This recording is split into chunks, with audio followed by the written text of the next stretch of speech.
Hello, Vlad, and thank you for joining Shoes in Bitcoin. Hi there. It's good to be part of a show that's not only about Bitcoin, but also about shoes. So, should I show off my sneakers or something?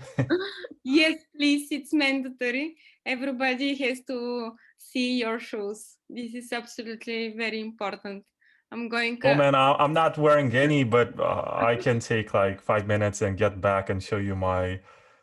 Same What here. are they? I think they're Air Jordans, and I also have some. Actually, yeah, I don't think they're here, but it doesn't matter. I can show you my Air Jordan, Air Force One. Okay, is there the logo of Bitcoin on them, or you have skipped that? You're only talking about Bitcoin. You don't print it on your shoes. I mean, we're supposed to be practicing good OPSEC, so no, that's out of the question. Okay, okay. And how is going that? You are based out of Romania in which city, if it's not a secret? In the south in Bucharest. It's the capital city. I bet nobody has heard of it. A lot of people confuse it with Budapest all the time. I I, don't care. I don't mind. I'm one of those people, unfortunately. I haven't been. I've been only once to Budapest. So actually, we are neighbors, Bulgaria and Romania. However, I haven't had much opportunities to visit your wonderful country, but I've heard only positive things about Romania.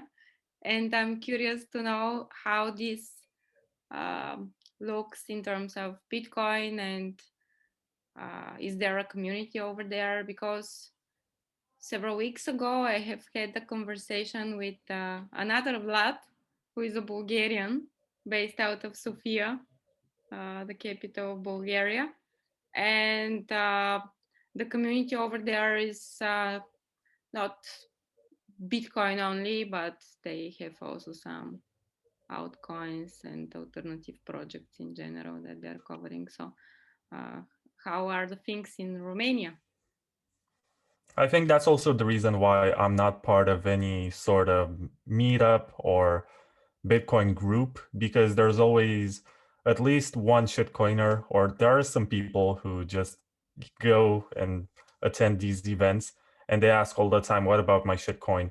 And these people tend to destroy like the quality of conversations. Like you always have to explain to them why it's most likely a Ponzi or a scam and why it will most likely not work.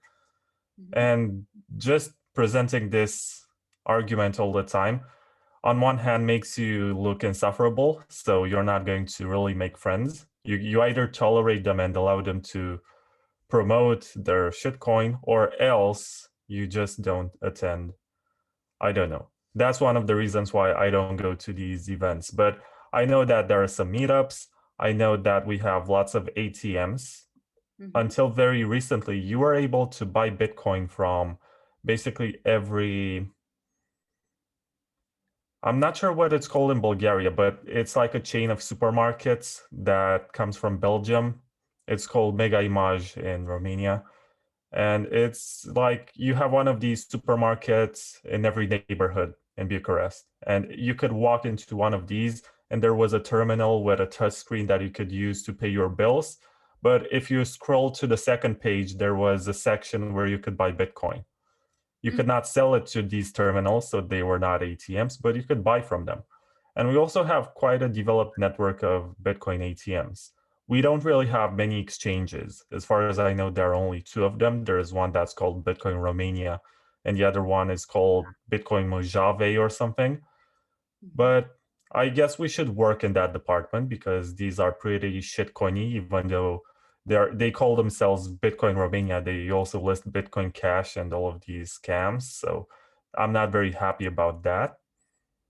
But Mhm. other than this, it's surprisingly developed in this regard, even though it's not very visible. So you're not going to see it much, but if you know what to look for, you're going to find it. Right, right. Okay, Vlad. And what about your journey in Bitcoin? How actually did you enter the industry, if not the community, as you have just shared with me that there is not a maximalistic community with Bitcoin only? How did you get introduced to the technology, to the Bitcoin technology? I mean, it depends on how far you're willing to go with the story, because this can be the story of how I first discovered Bitcoin, how I got interested in Bitcoin, and when I first purchased Bitcoin, because these are three different timelines. And the When you first time when I heard sorry, about Bitcoin, yeah. Sorry for the interruption. what were you saying? I'm not interested to know when was the first time you have purchased it, just because there is a high probability me to discover your address if I check on a particular date the transactions. Yeah, Maybe. even if I bought in 2011 and I might have bought like $1,000 worth of Bitcoins, which I did not, but even if I did that, there's a high chance that I would have sold it. So Mm-hmm. really, a lot of people who got in very early did not believe it would even go to $1,000. That seemed surreal. And that's why a lot of people sold in 2013, 2014. Mm-hmm. And it's very likely that the early whales, the people who are part of the Vladimir Club, if you know the Vladimir Club, it's basically people who own at least 1% of the Bitcoin supply. So that's 2,100,000. Mm-hmm. So the people who own 1% of the Bitcoin supply were part of the Vladimir Club back in 2010, 2011, just because there was a guy named Vladimir who came up with the concept. But a lot of these don't really have the coins anymore.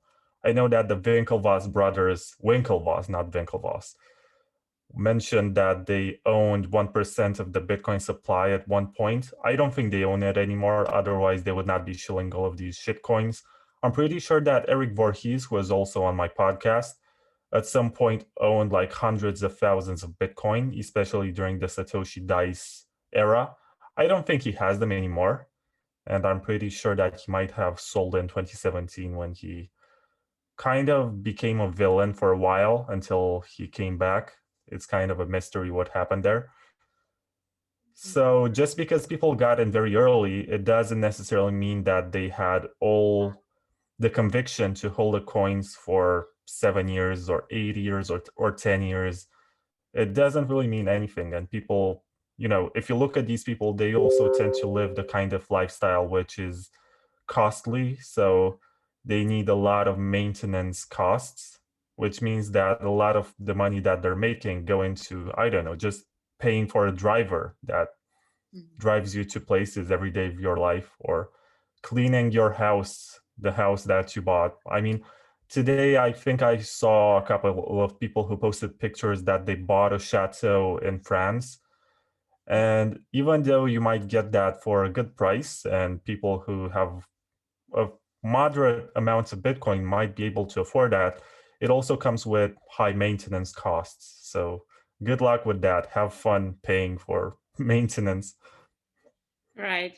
So that's what you're saying. There is no rich people anymore in Bitcoin. So it's really Oh, hard. there are. Exchanges are very rich, and exchange owners tend to have a lot of coins. But other than this, I think that the regular users are just people who at some point got married and, started families and figured out, I need a place to live, I need a car to drive, I need to clean up my life. I can't live like a degenerate who bets on internet money for the rest of his life. Like, mom's basement is not the warmest place. Right. And their wives have started stealing their Bitcoins and so on. I'm joking. Yeah. Okay. What about you have just mentioned that you have your own podcast. I'm aware of that, by the way. I see you have your own website with all the projects that you are currently working on and your past projects. And as far as I understand, it's not so typical for you uh, to give interviews like you're doing right now with me and my show, but you are inviting people, big names from the industry. Actually, I'm not sure. Maybe only Satoshi Nakamoto you have not interviewed yet. Oh, that's a nice compliment. But at the same time, if you look at the list of guests, I think, and I'm bragging right now because, But it's actually true that I am the podcaster with the most first-time guests that ever came. I'm pretty sure that there are smaller ones which only interview small community members, but in the first season, I had like half of the people who joined the show who are doing podcasts for the first time. In the second season, I dedicated half, or I guess even more of that season, to people that nobody has heard about. And in the third season, I openly said, I'm going to talk to anyone. If you're willing to come and talk for a couple of hours, let's do it. And I think that was fairly successful. I even had American Huddle at the time, and that was one of his first podcasts ever. And it was also the one that popularized the 6.15 meme. So I'm fairly happy with what I accomplished, but I gotta disagree with you. Even though I do have some big names and I'm happy that I got them, I'm not actively chasing them. So I'm not like Peter McCormack to look at the top 10 most popular people in the space and then look at that list and try to get to these people specifically for the purpose to get on top. Usually I pursue topics, and when you try to pursue a certain topic or a subgenre or something which relates to the Bitcoin space, like for example, this season is about hardware wallets and security, you're going to go after the people who are most relevant for the conversation. But next season, for example, I'm going to be talking about Bitcoin philosophy. So I will not care as much about them being companies and stuff like that to have an actual product, but it's much more about the individual ideas that people can express. So I guess season 9 is going to be a lot less popular, I suppose, just because it doesn't have the same big names.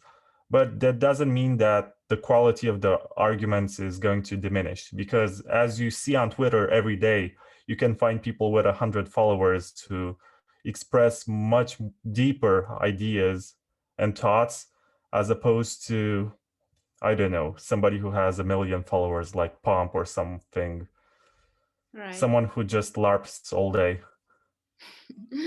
Yeah, this is basically their job. And Vlad, so you have so much experience. Is it hard to make money from Bitcoin? What Well, exactly? what do you mean? Like Bitcoin is money? What kind of money do you want to make? I mean, how are you monetizing all the hard work and all the time you're investing in the technology, talking to all these people? And in general, I know that you are also writing articles, and most probably you're going to share with me later what other projects you're covering and what are your plans for the future. But I mean, how can someone start monetizing all these efforts? So what are the streamlines? Because me personally, I have explored several opportunities. Like I have applied for an exchange, which actually got also a banking license, one of the biggest ones worldwide. So I have reached the final interview with the senior director, and I was rejected. So and this was one of my attempts to find a job in the industry, and it was not successful. And I'm just curious to know uh, in what direction I have to focus my strengths in order to monetize my knowledge, and that's what I have learned so far, having in mind also my background, which is in the not Bitcoin but in the IT industry, more than 10 years. What would you suggest? What would you advise me? So it depends on what you're trying to accomplish. If you want to get a job for a company in the space, I don't think that's going to be hard. You just go to one of these websites which lists job listings and you take all of them, see which one works best for you, go through interviews and see which one pays you the amount that you desire. But in my case, I think I've taken a big risk because I've started from nothing. And when I first started the podcast in 2019, I was just recovering from a loss in my family. And at the time, I just wanted to do something of my own because I was also frustrated with the kind of work that I was doing. I was burnt out, overworked, not making enough money. And I'm not saying that I am making a lot right now, because I really am not.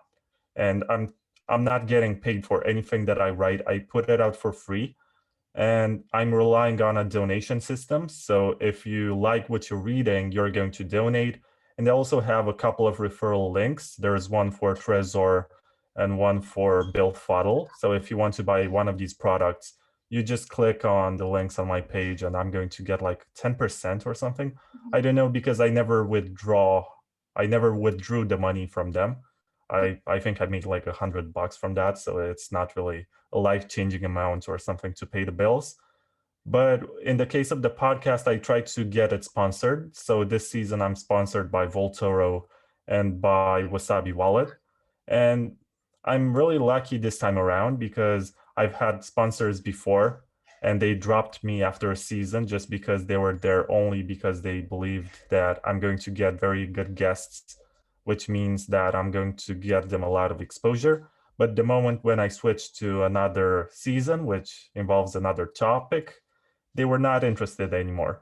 But in this one case, I was happy enough and fortunate enough to actually pursue people and message them and say, hey, would you like to sponsor my show? Because I'm actually a fan of your product.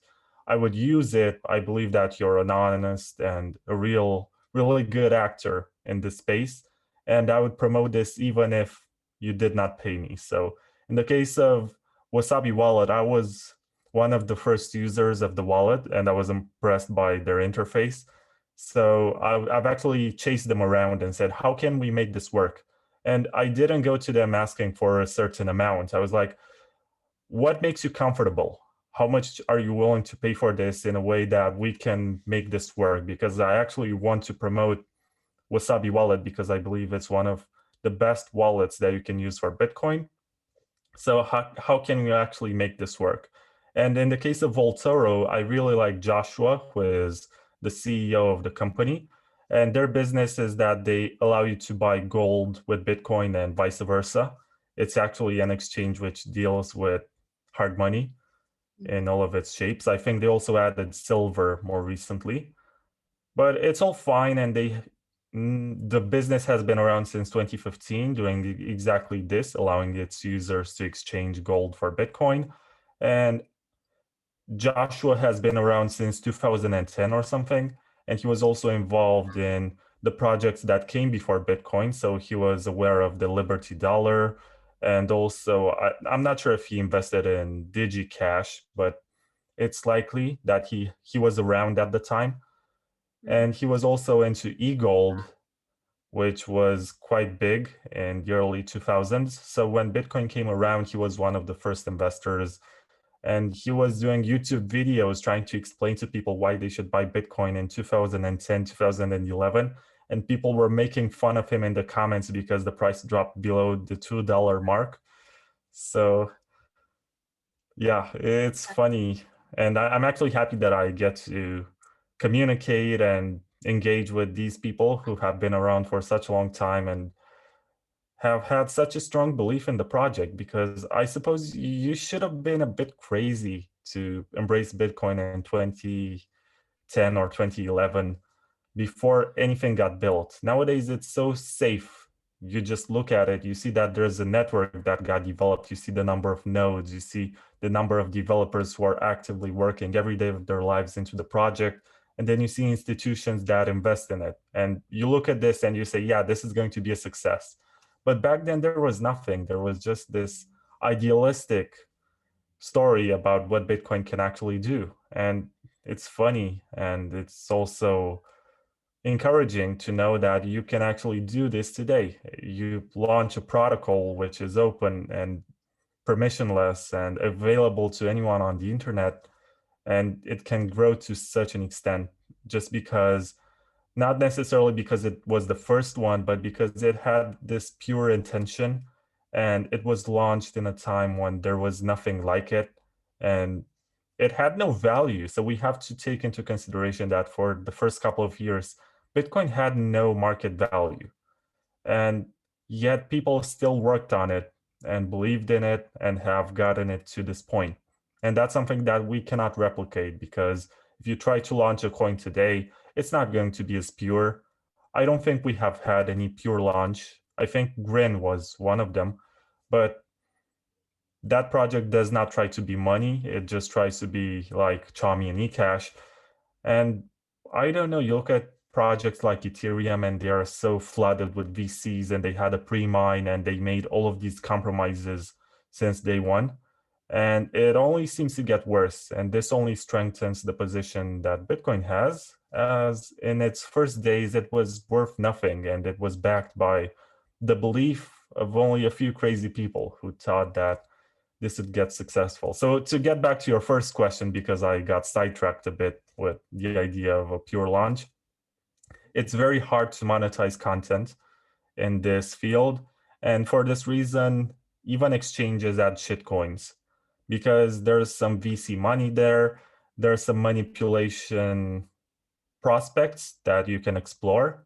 So you can actually manipulate small market cap shitcoins to make more Bitcoin. But if you stay Bitcoin only, it's very, very hard to make money. It's very hard to keep yourself afloat. So I'm very grateful that there are people who believe in my work. And if people want to pursue this line of work, then they should be aware that they're going to be working for free for a few months or even a year until someone notices the quality of their work and starts to believe in it. So it's kind of like Bitcoin. You're going to be like Satoshi. You're going to work on something for a year or two, and nobody will see the value in it until you actually, I don't know, either get a bit popular or do something consistently at a high quality so that someone will appreciate it. I think these are the only two approaches. And Bitcoiners tend to be quite reluctant in terms of giving you money because they know that the money that they can give you might appreciate in USD or Euro or whatever fiat currency they're using. So they are very likely to hold on to their coins. Whereas if you look at, for example, the Dash community or I don't know, any shit coin out there, they're very willing to give you like $100 worth of their shitcoin just to prove to you that it can work as money. And there are people who take advantage of this situation and they take the money. I've never done it, but I don't know. It's everyone's choice. You have to choose between, I guess sometimes you have to pay the bill. So I'm not blaming people who do it. But if you have strong conviction and you want to build something on the basis of your reputation, it's better to try to preserve your purity in a sense. Right, definitely. So you have mentioned to me, because I'm curious to know about Taproot. I know you are for sure more technical than me, and I see that you have an article here on your blog. But before asking you more about Taproot, you have mentioned about the season 9 from your podcast that it will be dedicated on the Bitcoin philosophy. And if it's not a secret project yet, could you please share with me some details around it? I'm curious about philosophy in general, and Bitcoin philosophy most probably is going to be one of my next targets. Oh, yeah. So if you look at the timeline of how the ideas about Bitcoin have evolved, in the beginning, it was mostly gold bugs and people who liked gold and thought about Bitcoin as a new way of transacting gold because they came from the e-gold background. So they just had these ideas. And if you look at the Bitcoin community today, they're not as friendly to gold as the people who came before 2015, I think. So that was one of the first phases, and this was part of the first wave of adopters. And you also had the hardcore libertarians. And when you say libertarians, you can also have libertarians of the left. And I know that there's Ben Ark, who also calls himself on Twitter, I think he's still BTC Socialist, or I think he switched back to his full name, Ben Ark. But he openly says that he's a socialist, but in the sense that he's an anarchist who believes that we should all share our resources.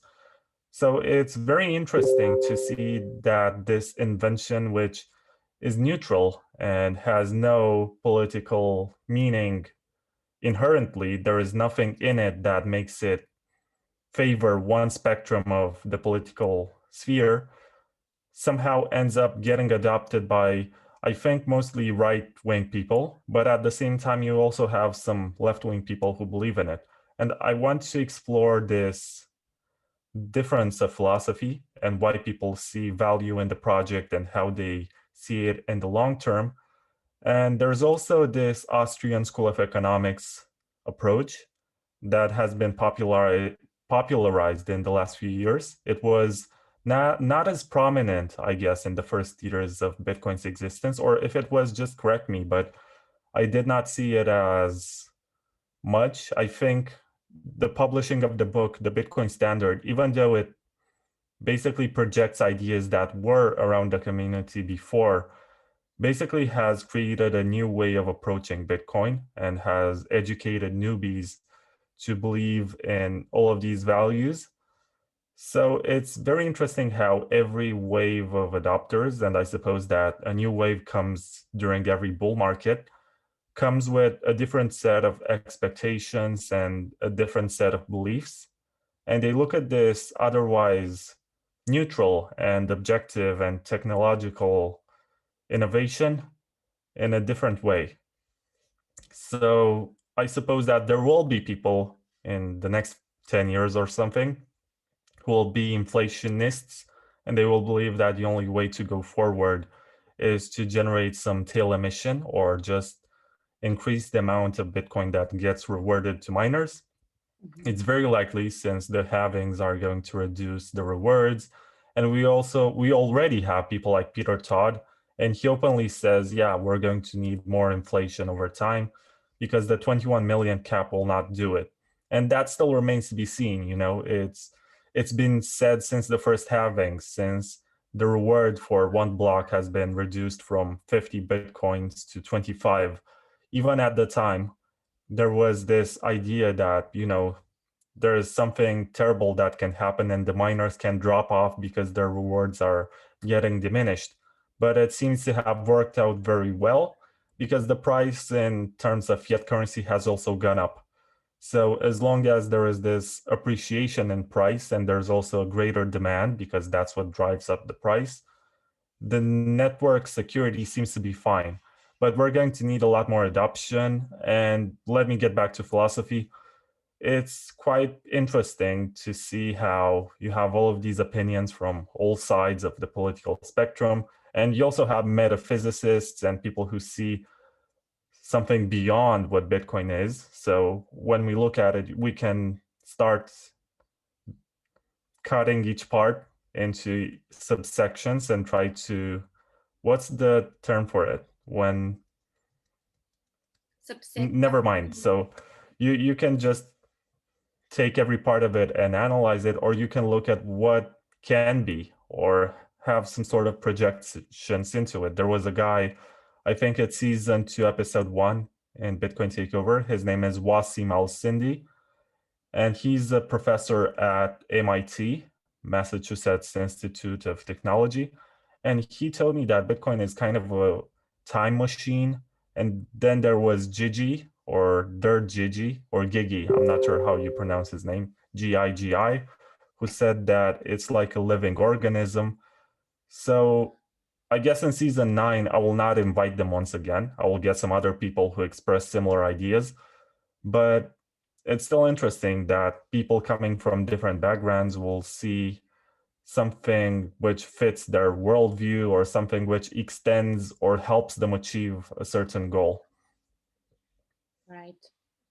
Sounds very, yeah, with very big responsibility, I would say, is this one as an idea. And yeah, I wish you good luck with this one, and you to invite the best people who could really explore different concepts that could be applicable on Bitcoin. And because for me, it's really important the way we deliver this technology as kind of novelty to the people who have never got in touch with it, because me my experience so far is I have such switch on and switch off. So times I believe in it, and times I tend uh, to not believe in it.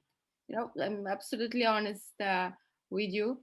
It's right now I have started this show since more than a year, when it was with the start of coronavirus. I was in Italy, and I have just decided to start distracting myself with talking about Bitcoin and inviting different people. And however, it's really hard for a newcomer, for a person who is not so many years and hasn't experienced all these ups and downs of the price, because when you are not completely technical, of course, when you start reading and diving deeper into the technological articles that guys like you and Aaron van Wirdum, for example, are writing. So but again, you have to always constantly learn and keep yourself up to date with everything that's going on. And also Twitter is a little bit confusing sometimes, and all the people that are shilling their different ideas and concepts. So for a person who is completely new to the technology, it can be confusing. And having said that, the philosophy behind Bitcoin would enlighten for me additionally, will boost the way people perceive the technology, and that what stands behind it, because yeah, it's something that has never happened to us and most probably will never happen again. uh, Thank you, Vlad, for these insights. What about Taproot? So what is Taproot? What does it mean, and why everybody is discussing right now Taproot? This lot, LOT, yes, no. What does it mean? The miners I know have started several days ago. They had to release to install a soft fork. Some of them did, others not. So what is this? I see signaling block 1.22%. So what does it mean? Tell me, please. Okay, so Taproot is the first step towards changing the signature system in Bitcoin. Right now, you have the one that Satoshi used when he created the network, and that's ECDSA, Elliptic Curve Digital Signature Algorithm. And these are quite popular and are open source, so that's why Satoshi used them at the time. I think the issue and the reason why he has not used Schnorr signatures, which are the ones included in Taproot, is that I think they were patented by the person who first developed them. So there was still an ongoing patent, or maybe that the patent expired very recently and it was still a lot of work to be put to redo the work. So maybe that Satoshi was in a hurry. I'm not sure exactly what the situation is, but in reality, we did not have Schnorr signatures, and we're going to have them in its first phase, in its initial, how should I put it? So this is our first exposure to Schnorr signatures in Bitcoin, and it's going to happen first with Taproot, which is a soft fork which changes some, it adds a new type of transaction addresses that make blockchain transactions look exactly the same regardless of what they are. So for example, if right now we open a Lightning channel, it's going to look different from a regular transaction. And you can actually see when you do some blockchain analysis that these were different kind of operations. If you do a multi-sig, which is a contract which has multiple signatories, it also appears on the blockchain as such, and you can see what's happening, and you can see which side is signing it. And that's terrible for privacy, and it's also bad for scalability because multi-sigs tend to be very complex and they're going to take more block space than regular transactions. But with Taproot, there is a lot more efficiency. So if you were to ignore all of my explanations about ECDSA and Schnorr signatures and stuff like that, let me put it like this. Right now, you have small blocks in Bitcoin. And the developers are trying to make transactions smaller and more efficient and more private. So instead of increasing the blocks to fit more transactions of the same size, you're going to have the same size of blocks, but with smaller transactions. So in a nutshell, that's what Taproot is about. It's going to bring about more scalability and privacy. And if you open a Lightning channel, or if you do a multi-sig, or if you sign a multi-sig, or you do a regular transaction, all of these will look exactly the same on the blockchain. So anyone looking at these transactions will not be able to tell what happened there. So I think that's something essential for privacy. It's also going to help with scalability, and also it's going to lower the fees, because a lot of people seem to be concerned with the fees, especially when they do multi-sigs. Right. So basically it's going to optimize the size of the blocks. Will keep the privacy as is. It won't increase it. Is this correct? Or the privacy is going to be increased? So let's say that you and I make a transaction on the blockchain. Right now it's going to appear as a transaction. And let's say that we also open a Lightning channel, and that will appear on the blockchain as a Lightning channel opening. And then we do a 203 multi-sig, and each of us keeps a key, and the third party, like your mother, keeps the third key. Mm-hmm. Those are going to look right now different on the public blockchain, but after Taproot, they're going to be the exact same. So this means that you're going to have better privacy overall.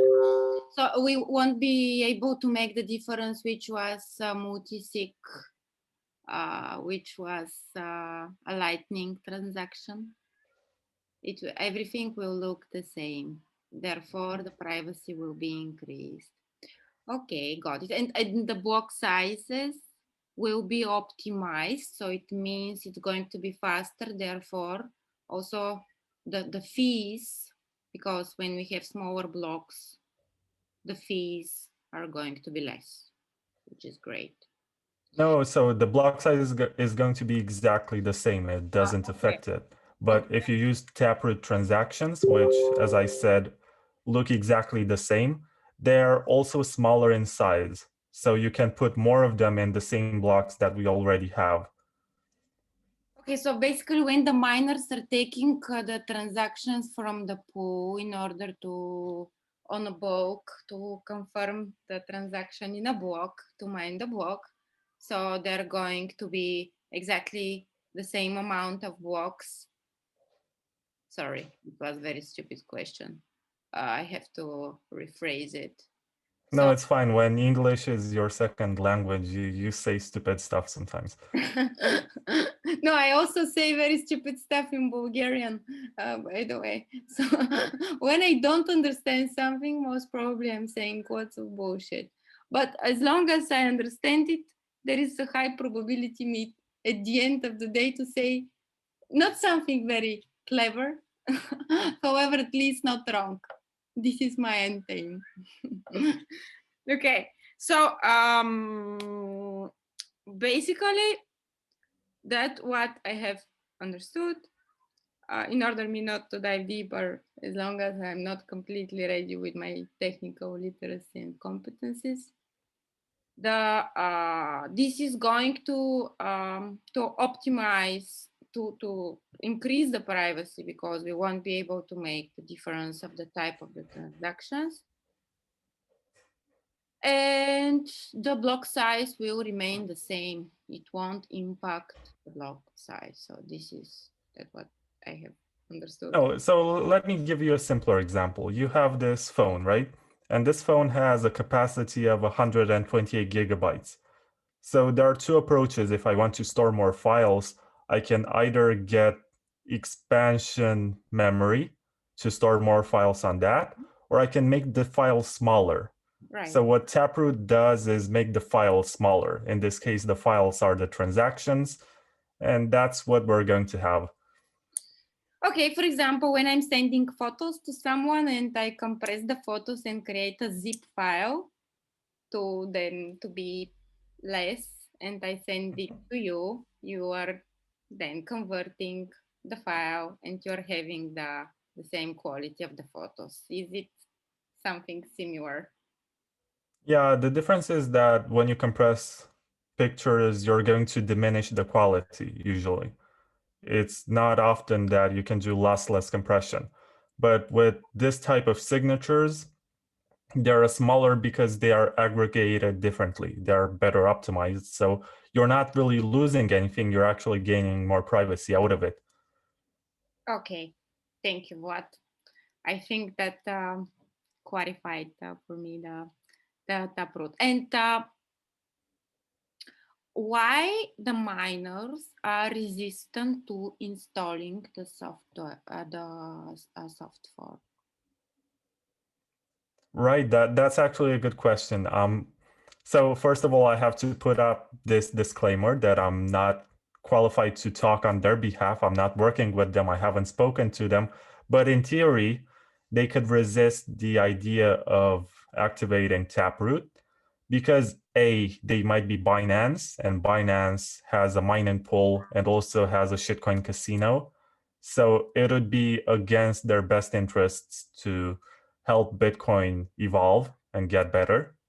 It actually helps them when Bitcoin is not improving because they can promote all of their shitcoins and say, this is actually better. So that can be one reason. And another one can be that, for example, with ECDSA nowadays, when you sign a multi-sig on the blockchain, the size of it is going to be bigger. So it means it takes a larger amount of the block size, of the block space, not the block size. So you're going to pay a larger fee for signing that transaction. With Taproot, it's going to be a lot smaller, so the fee is also going to diminish. So you can argue that there might be some miners who think that on the long term, they're going to lose some fee subsidies because of Taproot. Okay, so it's the answer is due to economical reasons. Mm-hmm. Exactly. It's Okay. pure greed. I think mining is one of the greediest activities that you can have. And as long as it's profitable, people will keep on doing it. Mhm, mhm. Okay, thank you for this answer, Vlad. Good. Okay, what about your future projects aside from the season 9 and the Bitcoin philosophy and the new speakers that the new interesting faces that you're going to invite on your podcast? Are there any other projects you are currently working on, if they are not secret, and something you would love to share with me? Oh, absolutely. So, what should I begin with? Should it be the project that I already do or the one that I'm going to launch soon? Whatever you prefer, I will be happy to know about both of them. Okay, so let me start with the hype. So, I have been working in the past few weeks to launch a 24/7, but I'm not sure it's going to be 24/7, but that's a different discussion. Podcast radio on YouTube and Twitch and Twitter, I guess. So Okay. basically, I'm going to take episodes from lots of content creators and put them together in a playlist and also add some music, add some history lessons about Bitcoin and stuff like that to make it like a radio show. Great. Because I feel like there were projects that tried to put together podcasts in a radio format, but they never felt like a radio station. Like you did not have a presenter, you did not have any kind of, I don't know, music and jingles and all of that stuff that makes radio fun. Because radio is much more than news and music. You also have these bits in between that make it interesting. Even the ads can be interesting if you know how to present them. So I'm working on that and I have spoken with some content creators. And if you agree, I can also add some of your best episodes to the mix. It I would. haven't launched yet, so I can still make changes. I don't feel so proficient, but it will be a great honor if you just please just try to pick up something where I'm not saying something stupid, because this is the way I'm learning, by saying stupid stuff. So if you can pick up something that is yeah, a little clever, I would really appreciate it. But Oh, you let me know what your best episodes are, and I'm going to add them to the mix. But I think I'm going to add one episode for each content creator each week and then change the content. So that's kind of the idea, to run something for a week and then change it and put something else and just keep going like this and see if it has any kind of success. I'm sure as long as you also insert some music, because we need more music. I cannot live without music. And I'm so with the radio, without music, it won't work. And there are also, I've seen lots of singers and people who are very art in this community. So I'm sure, is it going to be completely like a radio, or you're going to have also some digital visuals that you may add, like some art from nice people that they've Oh, created? it's gonna be on YouTube. So I've already paid an artist who is a friend of mine to design the animated graphics. So if you take a look at these, what do you call it? Like lo-fi beats to study and relax to. If you look on YouTube for that, you're going to find what I mean.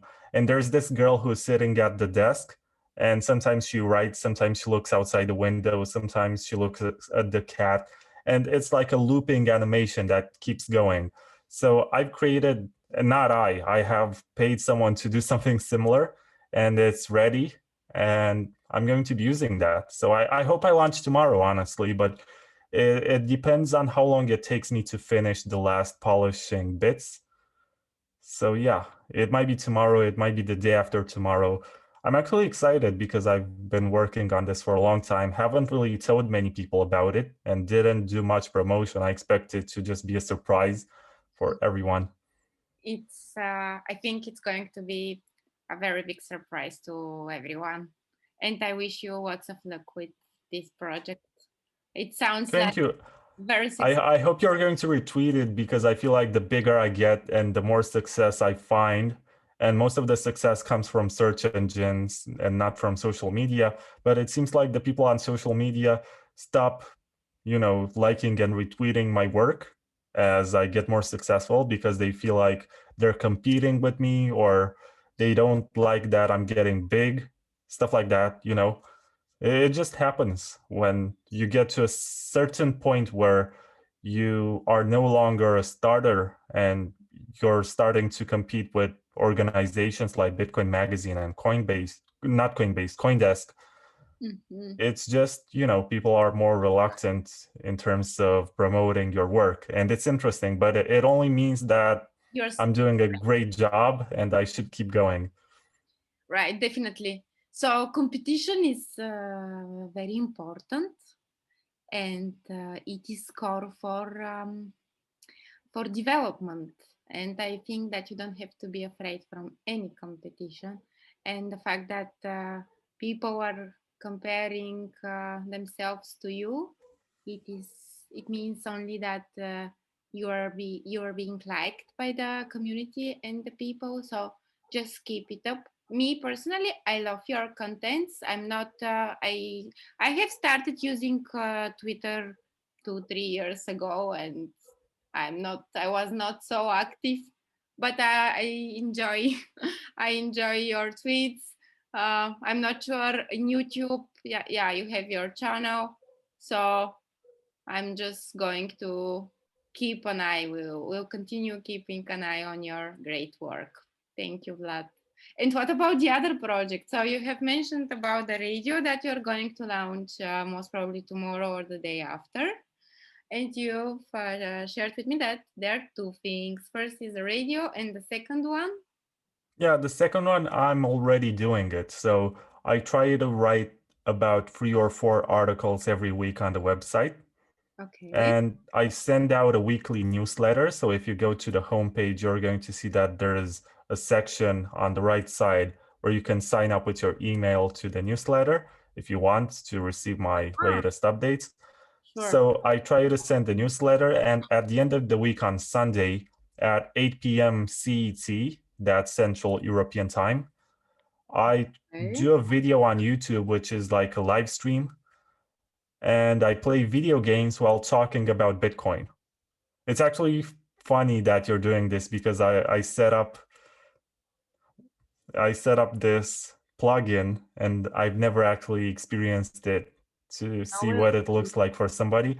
And you're going to need to confirm from your email because that's a step that's necessary in GDPR. I will do it It later became if you don't mind. mandatory Yeah, just to not allow me to spam.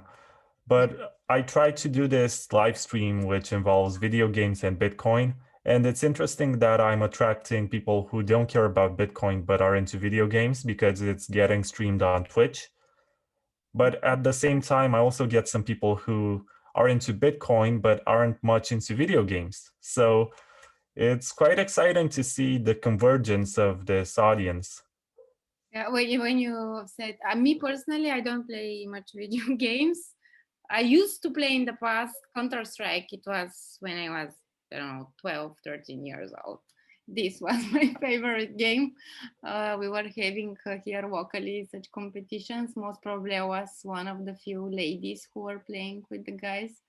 But anyway, so when you are sharing video games, I think I have listened to Twitter live, something like a podcast. I don't know what's the name that I have to use, but there is a shared room and they do live performances talking about Bitcoin, and it was from Bitrefill.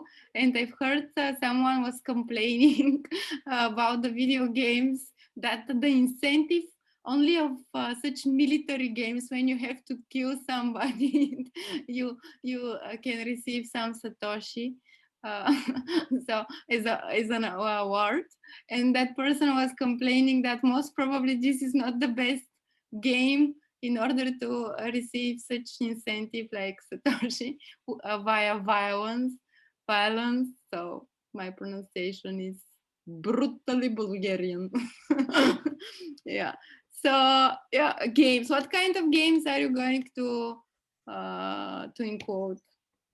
Oh, so if you click, there is a button for YouTube on the top left corner. If you click on that one, you're going to go to the YouTube page. So up, yeah, Yeah. there. I've played lately, for the last few weeks, I've played Legend of Zelda: Link to the Past, which is a game on the Super Nintendo. But before that, I've played... What else did I play? I think I've played some Super Smash Brothers, and that was with a friend from the Telegram channel, Raul. Shout out to Raul from Venezuela. And what else did I play? I think on WrestleMania weekend, I played WWE 2K Battlegrounds or something.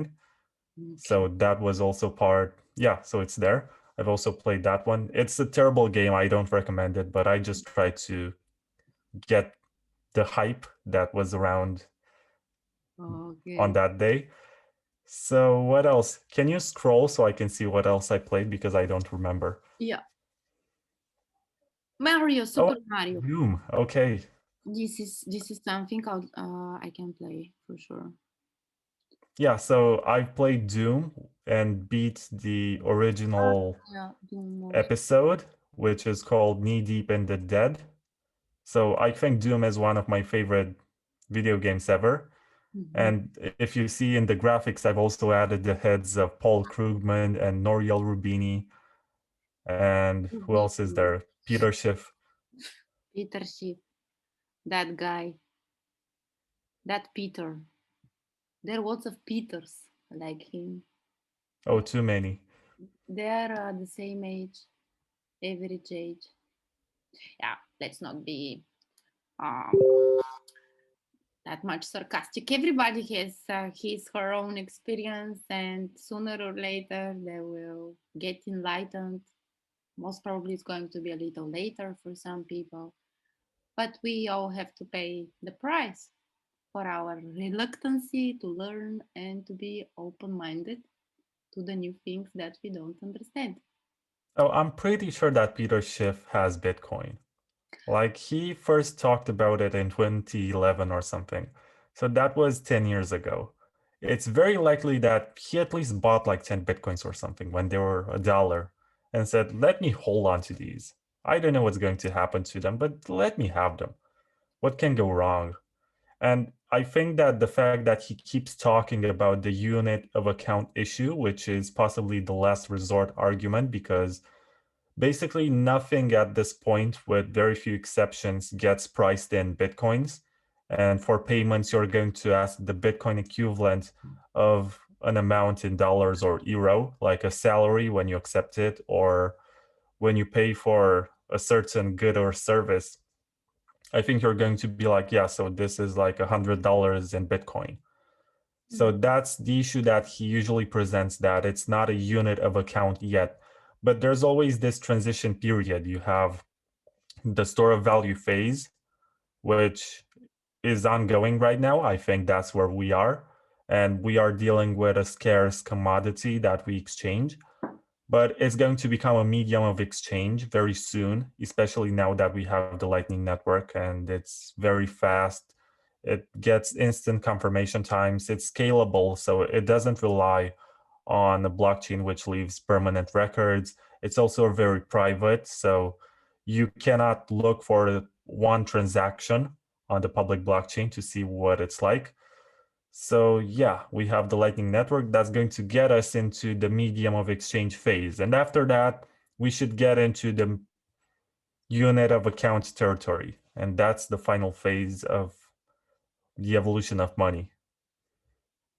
Right, and as you were talking about that, and you have also previously mentioned Peter Schiff. Also, let's not forget the fact that the market cap of Bitcoin makes the things even more complicated. So there are people, most probably, who are going to talk always against Bitcoin just because they want to accommodate more for themselves. There is also such a probability because so this is kind of a war, and at the end of the day, everybody wants to accumulate as much as possible bitcoins, so we don't have to blindly trust everyone. But yeah, for the new people who are joining the technology and are starting to learn about it, it's confusing for them. For sure it's confusing. Yeah, so but it's good that there are people like you who are talking about all these truths that are happening and are helping the newcomers to see the things in the in the real way. Yeah. Okay. I'm trying to be as honest as I can with everything that I do. And it's very rare in this space to find people who have no incentive to lie to you or just tell you the truth out of principle. It's very hard to find people who have nothing to sell to you, because most of the times they're going to say something because they are making money out of it.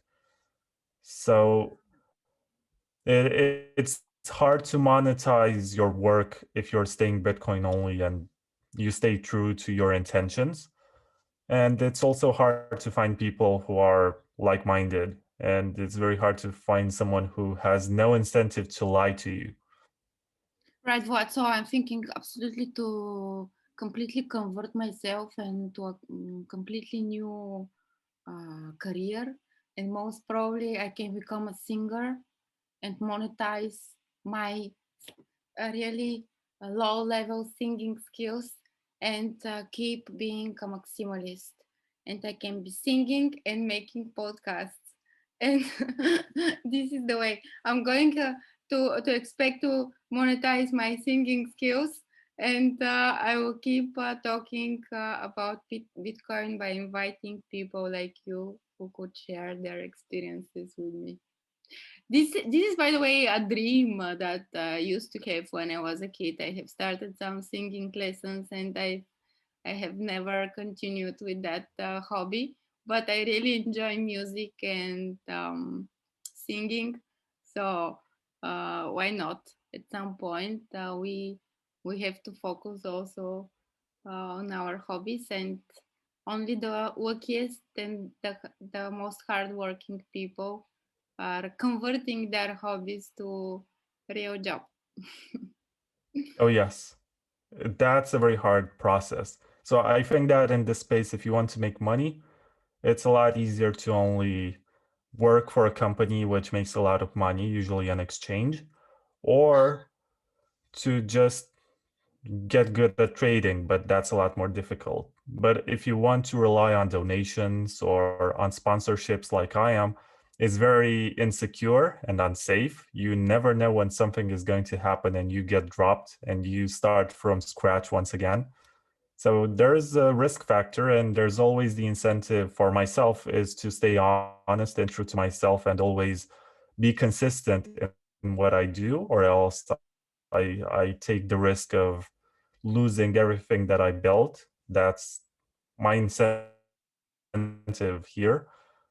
And what was I about to say about this? You mentioned music. So if you ever write a song about Bitcoin and you sing it and you record it, let me know so I can put it in the radio show, which I hope I'm going to keep on broadcasting lots of weeks in a row and get to some degree of success. Because honestly, I've picked some podcasters who are not that good. I didn't talk to them and try to convince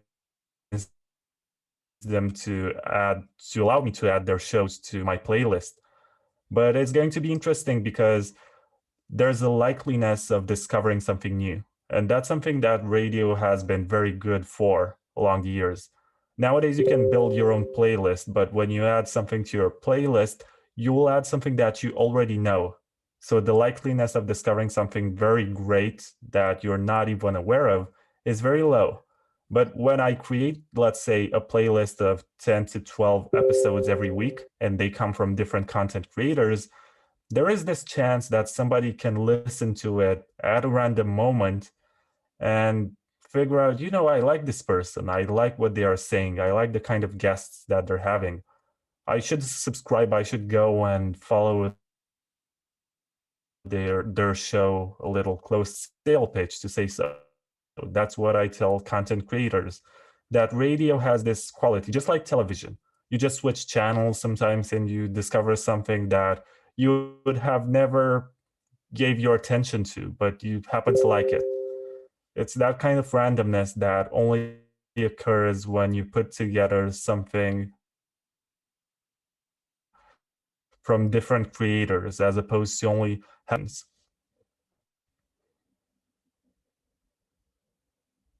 influence. I'm losing you. It's interrupting. Kind of network is not very well at times. Do you hear me? I don't know. I'm still hearing you. So did I cut out at at Yeah. some point? Just in at the end, I didn't hear, but I got the concept that this is the way you're motivating the people to keep performing, to keep being honest and creative with their contents. And I think this is the greatest thing everybody can do, and not just to give up because something is not happening immediately. We need to be patient. Uh, and about the song, this is just I wanted to break the ice about Peter Schiff, and we not to be so serious and talking about such people. But this is the reality. This is really, I'm absolutely honest. This is a hobby, and one day, most probably not this radio, these episodes that you're going to launch now, but in the future, I'll definitely bear this in my mind, and in case I gather the strength to do something like that, I will let you know, and it will be a huge pleasure if you can include my performance in your work, in that what you're going to release. Thank you, Vlad. Yeah, there's a group on Telegram. It's called Bitcoin Gigs, Mm-hmm. or let me check so I'm not mistaken. Yeah, Bitcoin Gigs. And it has 42 members right now. All of them are musicians who are into Bitcoin, and they just post music that they have created. And I think that these people might have delayed my launch moment for the radio, because once I discovered this, I was like, this space has so much to offer. Like, there's so much beyond what I thought was there. So I think that the first broadcast is going to focus on podcasts, Mm-hmm. but maybe in the coming weeks I will accommodate more of their songs because they happen to be so great. and I want to add as many of them as I can in between episodes. You finish one episode, I'm not going to add something in the middle. I'm not going to cut it. I present it as it is, as I get it from the content creator. But when it's over, maybe that you want to listen to some sort of music, or at least get something informative which is unrelated to the content of the previous episode.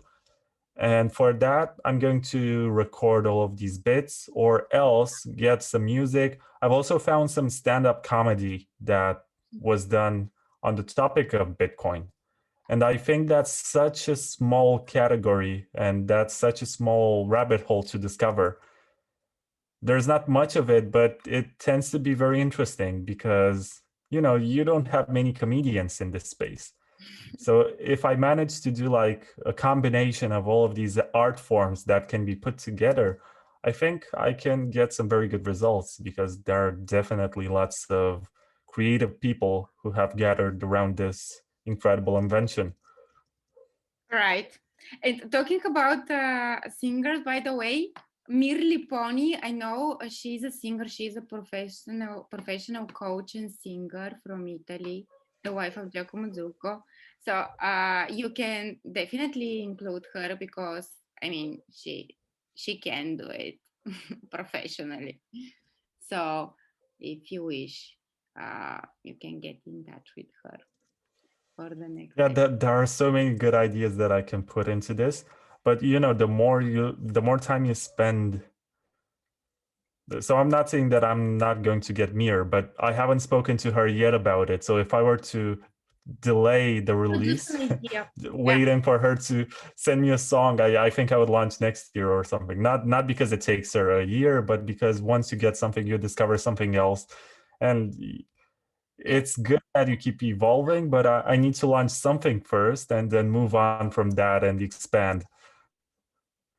Okay. Maybe next time we will be all singing together. At the next conference, we should definitely do something. When it's going to be the next conference? In Mexico, Miami, I see some people are planning to travel for these big conferences over there. Are you planning to travel to somewhere these months? No, not really. I Mm. mean, it would cost me, I'm not sure what it costs to travel to Miami from Bulgaria, but it's a lot of money from here. And Yeah. I don't think it's really worth it. I would pay like $3,000 and sit in a plane to cross the Atlantic for a long time. Uh, And I don't know. I haven't checked. I haven't checked now what are the prices, but in the past, several years ago, I mean, do you think now the prices are increased? Oh, because it was around $800 box. Eh, yeah, but for a one-way flight, right? no, depends when you book the flight for sure. Depends. If you plan this well in advance, for sure you can find a good flight. It's not mandatory to be that expensive. Anyway, I still need to get a visa, and that's a humiliating process for us Eastern Europeans. You have to go to the embassy for 2 weeks and Right. do interviews, and they have to do background check on you, Yeah. and they can even reject you for no reason. So, I'm compliant. For now, I'm not rejected. I still have a visa for several more years. So, but this time, no, maybe next time I will go. Once I monetize my job and my singing skills, I'm going to travel to Miami for sure. but I'm hopeful that we'll have a good European conference. Also, There's usually in Riga the okay, Baltic Honey Badger Conference, okay. which gathers lots of people who come there every year. I hope that they're going to have that one. Mhm. And I hope that there will be one in Romania, in Cluj. It took place for the first time in 2019. There was supposed to be a second edition last year, but it didn't take place, just like anything else in our lives. Right. And I hope that this year they find a way to make a comeback because it was such a great small conference. Like you can think of the big ones where everyone is packed in huge halls and you meet lots of strangers, or you have these small ones or you have all the big names coming into a small space and you basically brush elbows with Adam back or something without even intending to. It's interesting. Yeah, I have written to Adam back 2 times. He has not replied to me yet. Hopefully, in the future, he's going to be also one of my guests. I'm not ready. I know that when somebody does not reply back to me, it means that I'm not ready to talk to that guy. Oh, I'm also waiting for Nick Sabo to reply to me, but that will never I happen. also wrote to him. So yeah, I have literally written to. Also, I have written once to Elon Musk, but yeah, we Bulgarians are very persistent in our wishes. We are not giving up that fast. Uh, Maybe one day. I have also written to Michael Saylor. How did that turn out? No. So have you watched an episode from Shoes in Bitcoin with Michael Saylor? No. So this is the I mean, outcome. they can at least just say, I'm busy this time of the year, maybe come back in a few months or something. No. One day, Vlad, when you have billions of followers, I'm going to ask you how you're going to deal with people like me who are approaching you and inviting you to their mini webinars, shows in Bitcoin. Well, at least you're honest about what you do, and I know what you're doing because I once got on a show and it turned out to be a seminar that was getting paid by people to attend. So basically, I was working for someone without my knowledge so that he can create some sort of course. And he was asking me questions that were from the people participating the course. I never made one penny out of that one. I never even knew that it was part of a course. I found out when I looked for it and I saw that it was part of a series and he was charging people like $500 for the entire course. So that was one of the worst experiences. And it's one of the reasons why I'm a lot more selective when I decide to give interviews. And I really appreciate your time and your willingness to spend this 1 hour and a half with me today. Thank you, Vlad. Yeah, thank you very much. And good luck with your show. And what else should I say? I'm also like 5% Bulgarian. I'm close to the border. I can get to Bulgaria in like 2 hours or something by driving. Right, so I I'm usually come to Bulgaria to get cheap sweets, like, cheap sweets. yeah, sweets, like candy and stuff. It's a Okay. lot cheaper in Bulgaria for some reason. In Baltic and Baltic, yeah. But this is the first time I hear that somebody is coming to Bulgaria for the cheap sweets. You know, I didn't know oh, that. it's also for the girls sometimes, but For you the know, for sure. I have There friends who are- But used to make money. Vlad, I'm engaged. Yeah, don't worry about it. Just for the protocol. Just for the protocol. I'm saying it. Yeah. So they're very beautiful girls in Bulgaria, but also I know that in Romania there are also very beautiful girls, Vlad. Maybe your Oh, girl yes. is in Riga, or maybe she's in Miami, or I don't know. But for sure, we're going to find your girl one day. I sure hope so. And I hope I will not have to get 10 Bitcoins to go along with Brief It Dance because she told me that she only goes out with me if I have 10 Bitcoins, which I don't have. So that's a bummer. Right. No, if you're looking for such kind of girl, for sure you're going to find her. But if you're looking for another girl who needs other things, most probably you are going to find her too. Depends on you. You attract that what you what's the name? That what you transmit, you attract. So Yeah, makes sense. You're sounding like my mother, Valeria. no, no, I'm not a mother yet. Hopefully one day. But thank you, Vlad.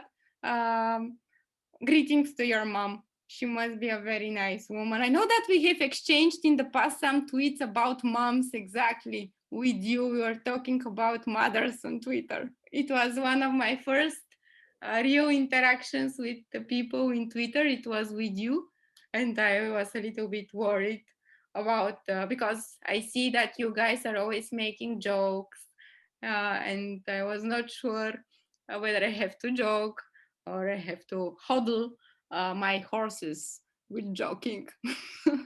Oh yeah, I need to be careful what I say about my mother because if I say something nasty, she's gonna throw me out of the basement. So I need to be nice.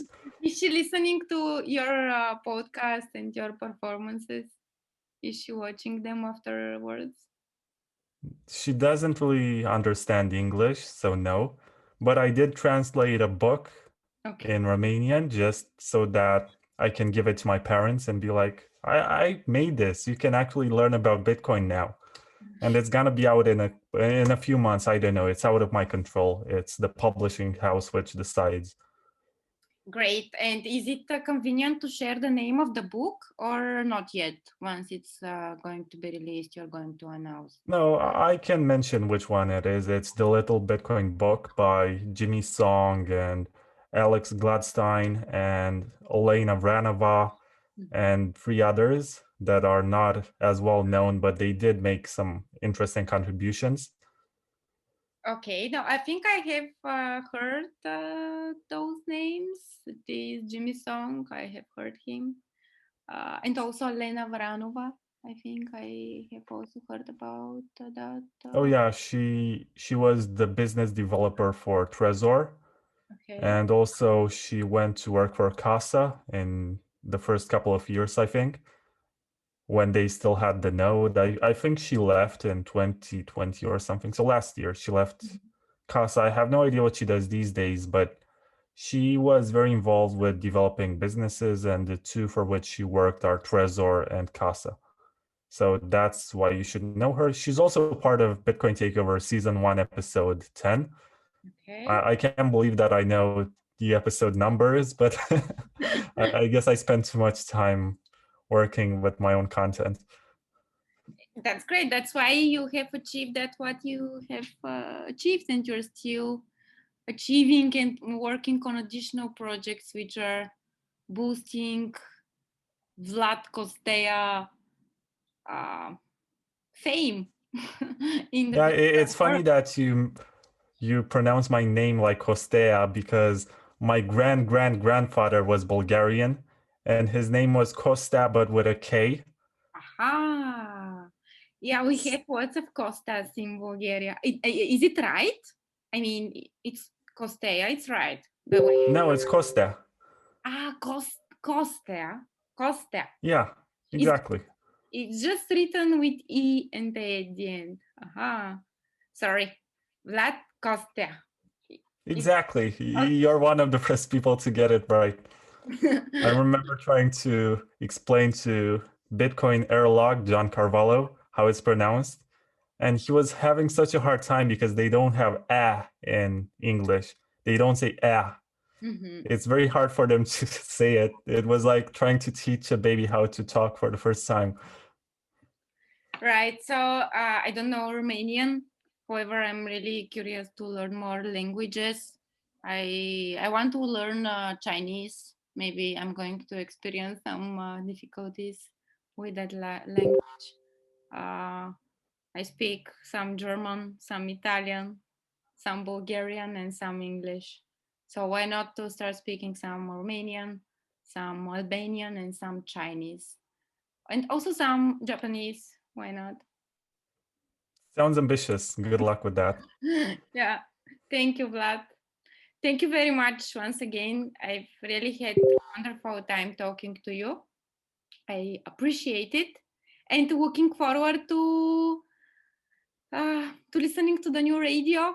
And I will keep an eye on all your good work that you are doing.